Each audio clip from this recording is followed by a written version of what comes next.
Today, we are going to cover NHL 2003, go through all of the gameplay, the modes, and see how it holds up in 2021. We're also going to take a look at how it compares to the other games back in that era, like we've done all the way through up until this point. Guys, make sure you subscribe to the channel, and if you like the video, give it a like. It does help me out quite a bit. All right, guys, let's break down NHL 2003. So here we are, guys, on the PlayStation 2. Jerome McGinley, the cover athlete, one of, if not my favorite player of all time.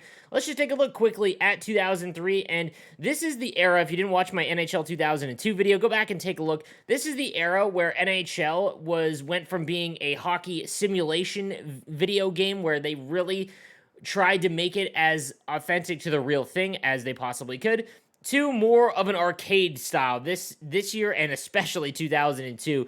It gets away from that serious aspect of hockey and tries to pick up on what looking back now, kind of, it looks like it's influenced quite a bit by EA Big. That was their side company that produced SSX, Tricky, and those kinds of games. Because, yeah, it just had a ton of feel to that. So if you are, when rating these games, NHL 03 and 02 specifically, this is all going to be a matter of preference. It could be one of the best ones if you enjoy the arcadey style. It could be one of the worst ones if you like the more simulation aspect of the game. But let's take a look at the game modes, as you've got Play Now, Franchise, Playoffs, and International, so nothing really new there.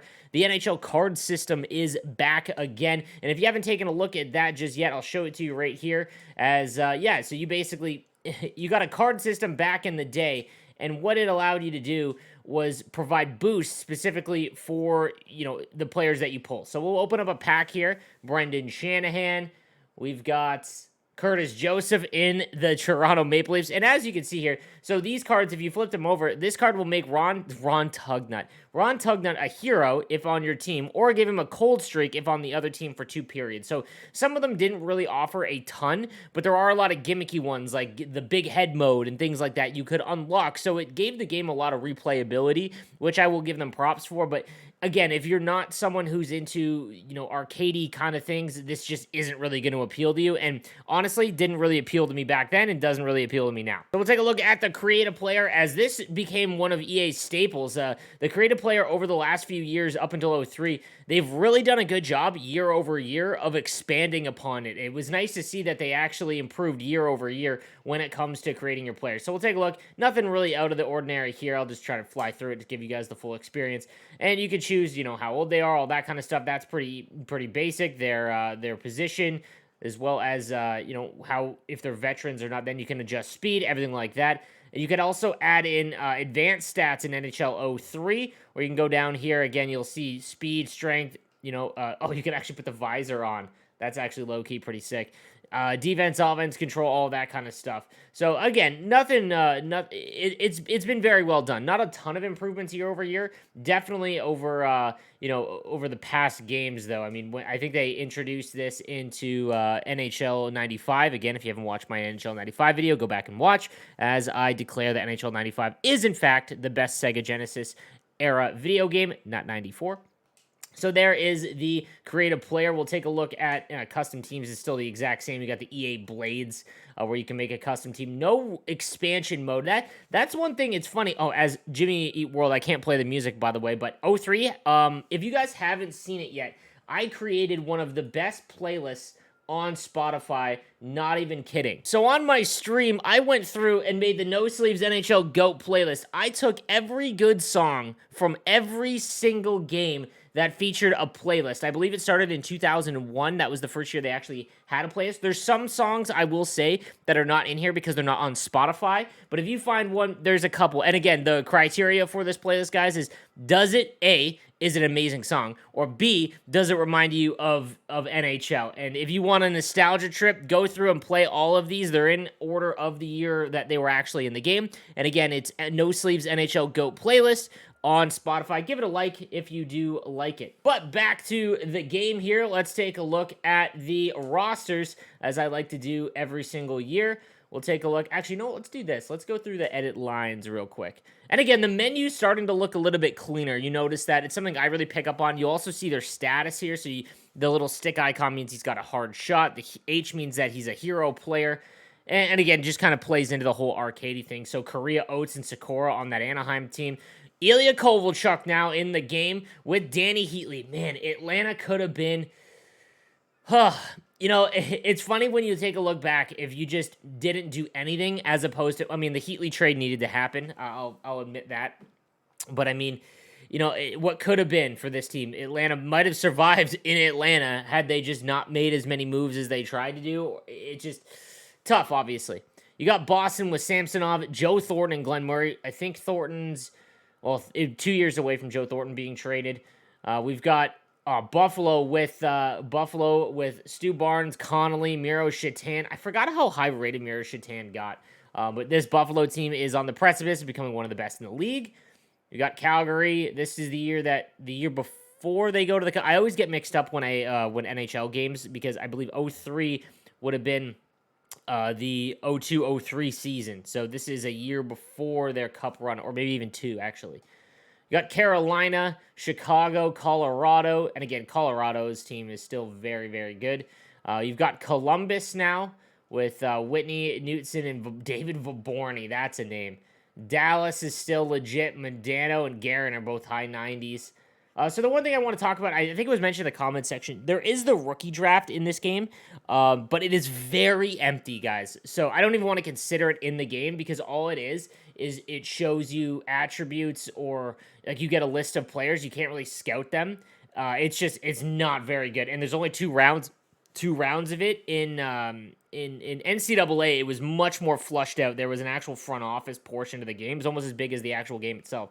And, yeah, just not very good here. So we'll jump into a game, and I'll show you guys some other things about it. The one thing I do want to mention gameplay-wise that they add in is the skill stick, I guess. It's the deke. They basically allowed the right-hand analog stick to allow you to deke, and that allowed you to fill up your deke meter, and then it allowed you to go into this game breaker mode where you see those cutscenes on a breakaway and things like that where it slows down, but it almost made it more harder to score than easier. And again, that's gonna, you know, highlight for the arcade people where if it's simulation you're looking for, it's not a very good addition to the game. All right, so we will hop into a game here. Here is the pregame screen where you can again select your jerseys, and again, I love that you can now. It adds so much more to the game. I loved these Shark jerseys, by the way. Though that was my first ever jersey as a Sharks fan, and yeah, man, just a really, really, you know, nice addition to the game where you can actually, because NHL jerseys are some of the best in sports, so that was obviously big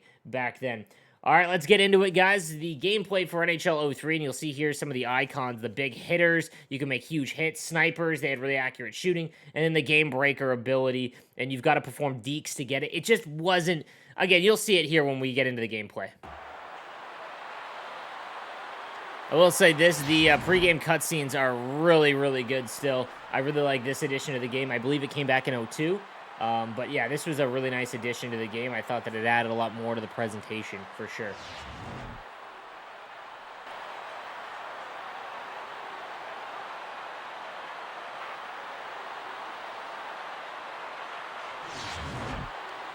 Is that my man, Jonathan? Oh, okay, I was going to say.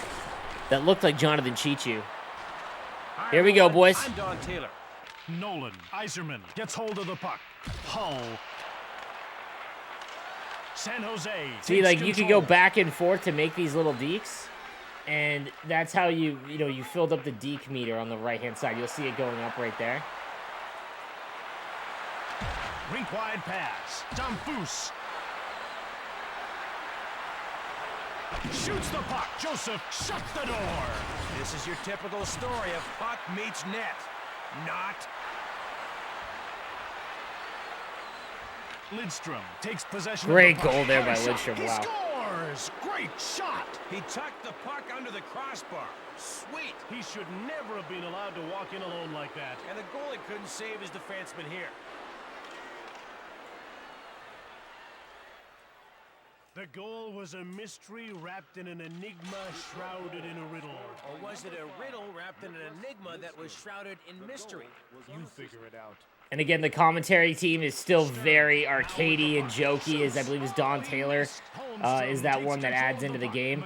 And he doesn't have a long run in the series, obviously, but, you know, again, it's love it or hate it. Ricci. The one thing I will say is that game does feel a little slow, but again, like I mentioned in prior games, you can just go and change the sliders. You've got to really be heavy on the speed burst, and the speed burst works weird. You can't hold it down. You've got to tap it to get going, which just feels a little awkward. San Jose in control now. Sundstrom shoots it. Puck pickup's also not really smooth in this one. However, I will say passing is like dead on the tape. I mean, that was ridiculous. Okay, what a move. See, like, Dan Foos is out of energy, and just look how slow he is. And that's the end of the first period. So, overall, like, I do enjoy it. It's still a very good game, but again, when you consider it, comparing it to other years, it's all going to depend if you like the arcade or not. Obviously, the graphics at the time, very, very good. Like, they were very, very good, and, you know, it's all going to come down to if you prefer that, you know, you prefer that arcadey style to the game. And when you compare 03 to 04, it's not even close in terms of just overall packaging in the game. All right, so we'll do what we do every year is we'll take a look side by side at the first game of the generation, being PlayStation 2, and the current one. Obviously, the ice in NHL 2003 gets a big bump there. Looks a lot more crisp and clean. However, the other presentation, there really isn't that much in terms of just graphical improvement in the game. In 2001, I think we saw one of the biggest jumps in just graphic performance overall in the NHL franchise until you see PlayStation 3. That was simply incredible. But nonetheless, I think that it's still a really well done game. And even like I said, in 03, just not that big of a jump when it comes to graphics, other than the ice, obviously. But that's going to do it for NHL 2003, guys. Let me know what you think in the comments section down below, and I will see you next time. Have a good one.